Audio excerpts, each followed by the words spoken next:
Hi, hello, it's Jess. Welcome back to my channel and welcome to today's video. Today I'm going to be doing a reading vlog for a new release that came out in February. It is an adult horror novel. It is supposed to be very gothic. It's called Blood on Her Tongue. It is a story that follows two sisters, one of whom is sick. She starts having weird cravings, which is always very fun. And then the main character is the non-sick sister, and she is basically trying to figure out what is going on. Why is her sister sick? What are these cravings? What does this all mean? And she's trying to save her sister from being put into an asylum. This is a historical horror, so asylum's not a good place to be. Definitely something that you want to avoid, especially if you're a woman. So yeah, that is the premise of this book. Now, here's the thing that I just want to say. This vlog, like the following footage, was actually supposed to be part of the new releases vlog that is already out. Listen, life happens and I just didn't have enough time to edit the entire vlog. So if the next clip seems like a little disjointed for the first clip of the vlog, I'm sorry, it's because it wasn't originally intended to be the first clip of the vlog. But anyways, welcome to the reading vlog. Let's get into some new gothic adult horror. I hope you have a good time reading with me.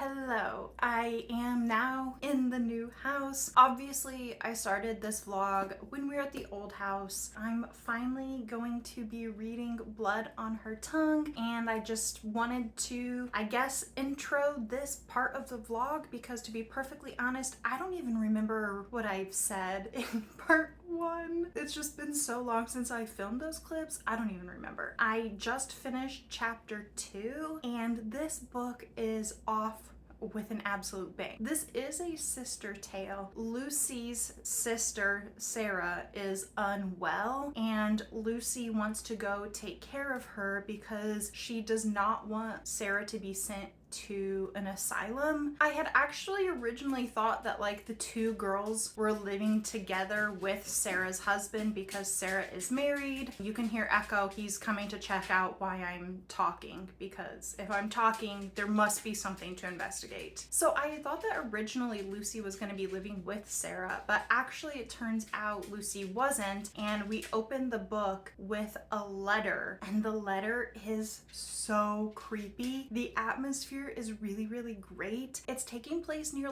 a bog, so everything is kind of damp. There's kind of just a perpetual rotting smell everywhere. It's very atmospheric, and I'm really digging it. And in case anyone was wondering, it absolutely is horror. There's no way around it. This is definitely a horror novel. What happened is Sarah's husband owns this land, and it includes this bog, and so they cut peat from the bog and they sell that so that people can burn it as fuel. And one of the days that they're out there, the workers find a body in the bog. And then Sarah seems to become a little obsessed with this body that they found in the bog. The body is weird because there's a rock shoved in its mouth, and when Sarah goes to pull the rock out, oh my god, that scene had my skin crawling. It was so disgusting. Oh my god. I mean, I really hate anything that talks about broken teeth. Ugh.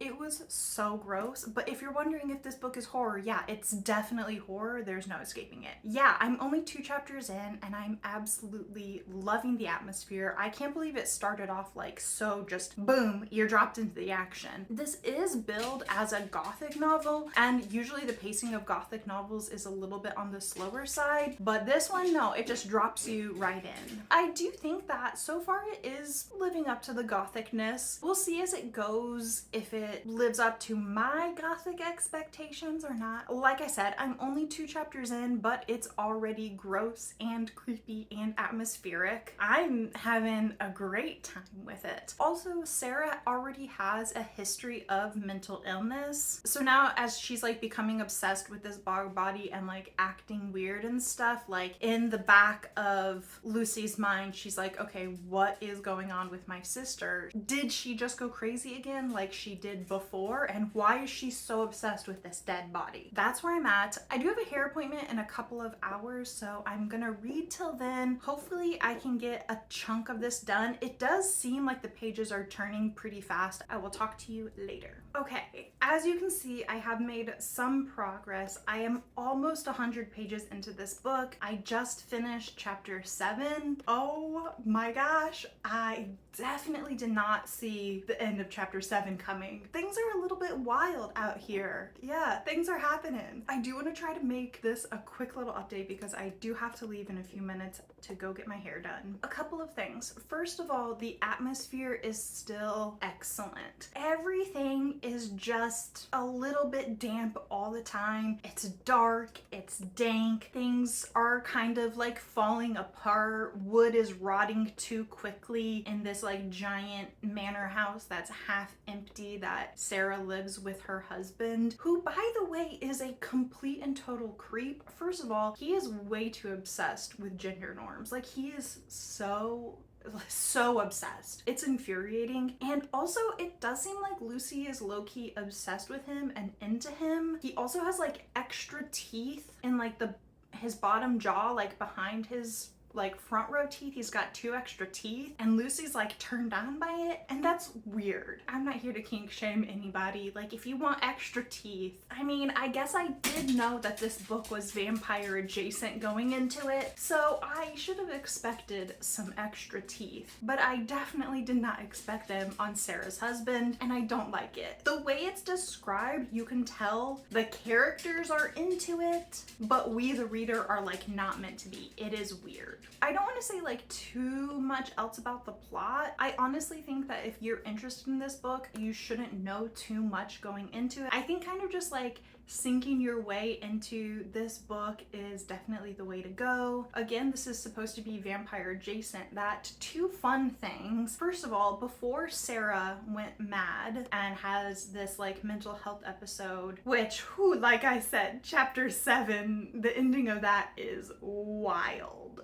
In a good way. Before Sarah had her breakdown, she was researching parasites, so like that's a fun little addition. And then also to make it like extra intriguing, you know, they did a blood transfusion on Sarah, and this is historical, but it's set in 1887, so it's not like that old, you know. I mean, it's old, but it's not like the 1400s. They do have some medical technology. Yeah, they do a blood transfusion on Sarah, and then she seems to get a little bit better, if you catch what I'm saying. That's your update at 97 pages. This is definitely a little bit bonkers. It's very, very atmospheric. I definitely think that 97 pages in, I could say that it does qualify as Gothic. It's not like traditional classic Gothic. It's not as Gothic as like, say, The Hacienda. That is... whew. The Hacienda is like my perfect level of Gothic in a modern book. It's not like that, but it definitely does qualify as Gothic. In my expert opinion, I'm really enjoying this messy sisterhood story because, yeah, these sisters are definitely messy. I mean, they love each other. That is not in question, but there's some messy family dynamics going on in this book. Okay, I gotta get to my hair appointment now. I'll try to do a check-in when I'm like halfway through or something like that. I'll talk to you soon. Okay, hi. First of all, we're having a summer storm here at the moment, so I don't actually know if that's gonna pick up on my phone mic or not. If you hear that, sorry, I can't do anything about it. It's the weather. Today's plan, I want to just finish this book. So far, I have been loving this book, but okay, I just sat down. I just read chapter 8 in this book and ew, like ew. I know I literally just did an update for this and well, I mean, not like just, it was like 2 days ago. 20 seconds for you, but 2 days for me. I was planning on reading like 100 pages and then, you know, like I did a 100-page update, I'll do a 200-page update, and then, you know, when I finish, I'll tell you my thoughts. But I read one chapter and it was so gross. I just had to stop and just let you all know that if you're reading this, chapter 8, the ending of it is so gross. Like I'm gonna spoil it. I'm gonna put spoilers up on the screen. If you want to read this book, skip ahead until spoilers are gone, because I am gonna spoil, I would say, a major plot point in the book. I'm only on page 106, so this plot point is very early on in the book. Obviously, there's a lot left to go, but I would consider this to be a spoiler of one major plot point. You have been warned. If you want to read this book, skip forward. If you don't plan on reading this, let me just tell you, it's so gross and I have to share because it's so... Okay, spoilers, you've been warned. Get out of here. 3, 2, 1. Sarah dies. Her body is laid out and they're like observing funeral rites. I honestly don't know what religion they are. Like, I don't know what their customs are, but part of their customs is like they sit with the body for like a week or something like that. So Sarah dies and Lucy is sitting with her body and she's mourning and she's grieving, and so she holds Lucy's hand, which, like, that's fine. So she holds Lucy's hand and she just kind of like rubs her cheek on Lucy's hand, just like, oh, I miss you so much, my twin. And this is where it gets fucking gross. Sarah's body is decomposing. They have not done anything to preserve this body at all, so it's decomposing. And as she's rubbing her cheek on her dead sister's hand, like a chunk of skin rubs off onto her face, and so she like peels it off. She's holding this chunk of skin from her dead sister's hand in her hand now, and then someone comes to get her and they're like, hey, you need to rest, which, like, I think is a normal response. Like, when you're grieving, it's a very normal response to like not sleep very well. And so she has been sitting for days next to her sister, and so finally their friend is like, hey, you need to rest, and he takes her to her room and like gets her settled and everything. Lucy is laying in bed and she realizes that she's still holding her sister's skin, so she crumples it up and eats it. And like, I absolutely lost my shit. Like, what do you mean you ate your dead sister's decomposing, rotting skin? It's so nasty. So we're done with the spoiler part, but just know that if you decide to read this, the ending of chapter 8 is gross. Like I said, my plans are to read. I will probably talk to you when I hit like page 200 or something like that. So, see you soon.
Hi, remember when I said that I was gonna give an update when I hit page 200, I'm a dirty liar. I finished the entire book. First things first, I really like this book. I'm giving it 4 stars. This is definitely a book to pick up if you like horror that is about messy people and is also gothic. So let's talk about it. I know that I said that I was going to do a 200-page update. Honestly, I just didn't really feel like I had anything significant to say when I was around page 200. I think after like the first 100 pages, there wasn't really anything plot-wise that I really felt comfortable talking about, because this is only like a 300-page book. It would be really easy to spoil if I spent too much time talking about the plot. And a lot of the other thoughts I had in terms of like writing and atmosphere and everything of the book were still pretty much what I had said when I did my first update. So it just didn't really feel like there was a point to doing a 200-page update. I do recommend this book. I cannot wait to see what else this author is gonna put out. I think this is great. This is definitely a gothic horror novel. So here's the thing about gothic novels is like that is a specific genre that has like certain characteristics, and I love gothic novels, but we don't have time to necessarily go into what exactly makes a gothic novel a gothic novel. But I will just say that on like a sliding scale of like how gothic this is, I would say that in terms of the writing style itself, it is similar in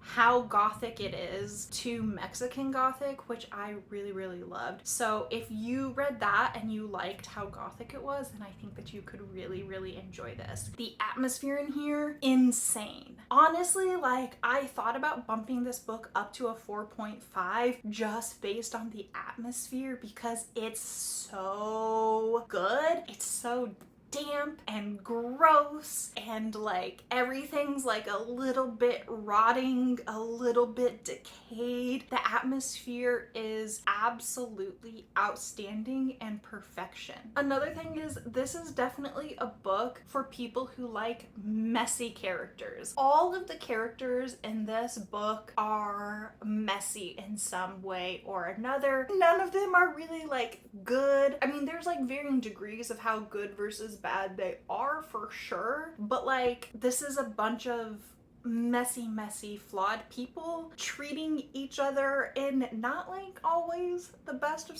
like, don't get me wrong, Lucy and Sarah really do love each other. There is definitely a true sisterly bond between them, but like they are also messy people, and there's, you know, some sense of like resentment between them. The relationship is not like a pure beautiful thing all of the time, even though at the core of their relationship there is like a deep love for each other and a deep care for each other, but like they are messy. All the other side characters are messy as well. None of them are perfect. They do not great things as well. So like it's just a bunch of messy people being messy for like 300 pages. I love messy people. I eat it up. But I know that like that is not something that everybody likes. If you don't like messy people, like this is not the book for you. You will not have a good time. I ate it up. I had a great time. And then I think the other thing that this book did really well was kind of playing with my mind, which is something that I love it when books do, especially within the horror and the thriller genre. I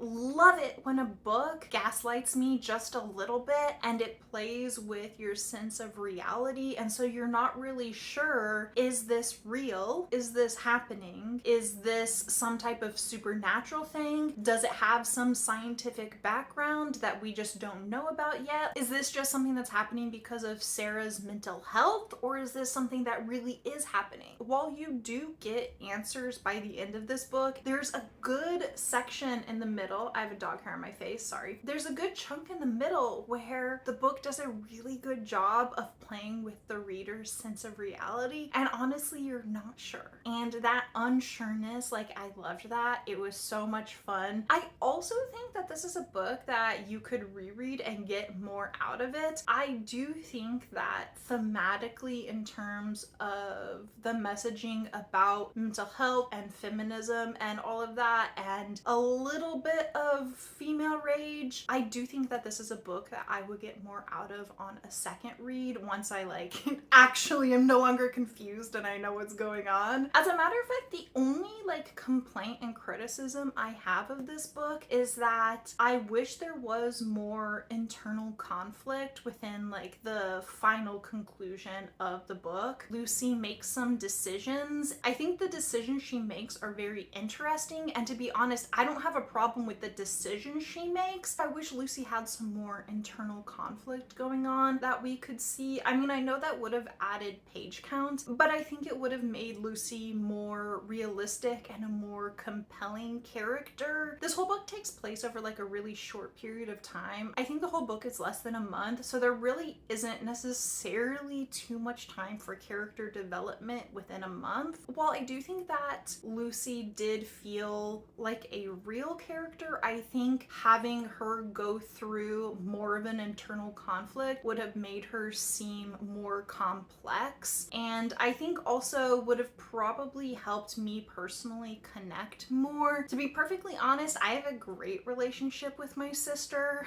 so we definitely have never had to go through anything even remotely similar to these girls. I think that's just like my one major criticism. Basically, I just wanted Lucy to be put through it even more than she already was. I don't know what that says about me, that I think she wasn't in enough conflict. But yeah, there you have it. That is Blood on Her Tongue. If you like adult gothic horror, you should definitely pick this book up. I really enjoyed it. I had a great time. Thank you so much for being here and hanging out with me today. I really appreciate it. If you enjoyed this video, consider subscribing. I am working on more vlogs at the moment, and I do plan to do another new releases vlog. I don't know when it'll come out, but I may or may not have 3 new vampire books to read that came out this year. You know me, you know I love vampires, so maybe we do a new releases vampire vlog? That could be fun. Let me know what your favorite new release that you've read this year is. I hope that you stay safe this week. I hope you stay nice and cool, and I'll see you soon. Goodbye!